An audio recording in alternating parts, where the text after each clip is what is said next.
Si vous souhaitez enregistrer plus rapidement les documents sur lesquels vous travaillez sous Photoshop CS6, vous pouvez utiliser le système d'automatisation du logiciel.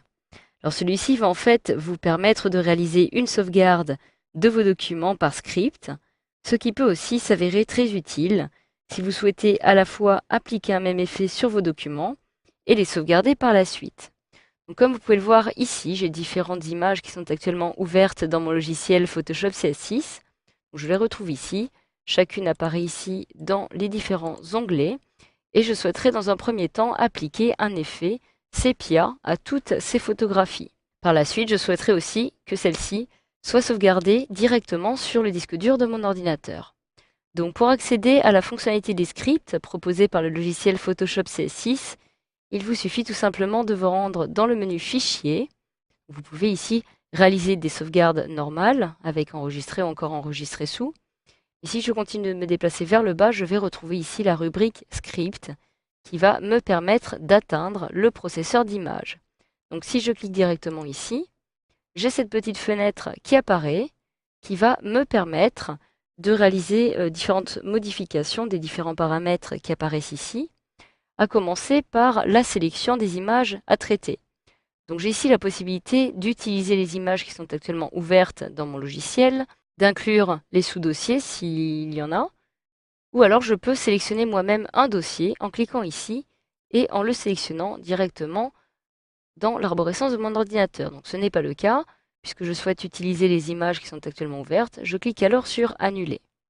Enfin, ici, je peux décider de cocher cette petite case afin d'ouvrir la première image pour appliquer les paramètres.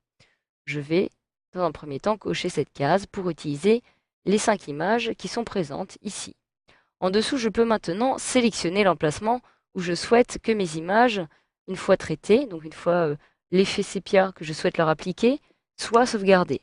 Donc je peux ici décider d'enregistrer au même emplacement mon image, mais attention car cette fonctionnalité aura pour effet d'écraser l'image originale pour la remplacer par la nouvelle une fois traitée.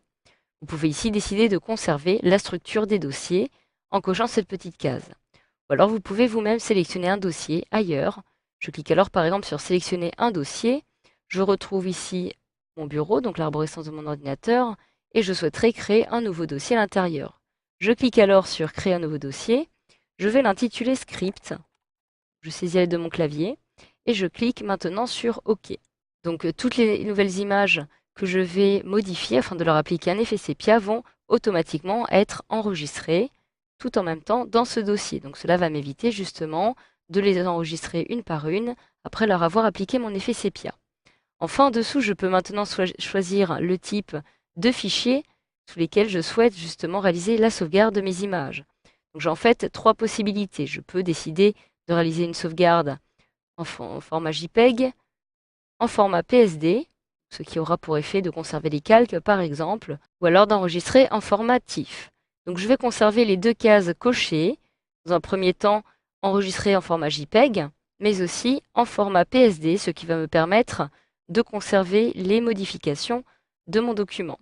Alors ici, je peux spécifier la qualité que je souhaite attribuer à mes images en JPEG. Donc cela va sur une échelle de 12. Donc je peux cliquer ici et choisir par exemple une qualité supérieure. Je vais mettre 8 par exemple. Si vous souhaitez redimensionner vous-même vos images, vous pouvez ici cocher cette petite case, par exemple, et spécifier ici une largeur et une hauteur. Donc voilà, vous avez d'autres options qui sont disponibles. Vous pouvez ici décider de maximiser la compatibilité. Donc pour une meilleure qualité de fichier, je vous conseille de conserver cette petite case cochée.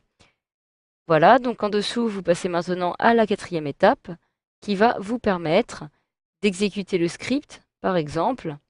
Donc il va s'agir d'un script par défaut et de choisir ici une action que vous souhaitez réaliser directement sur vos images. Donc en cliquant ici, vous pouvez par exemple décider de leur appliquer une ombre portée au texte, qu'il apparaisse un reflet dans l'eau, plomb en fusion, de créer un masque, etc., etc.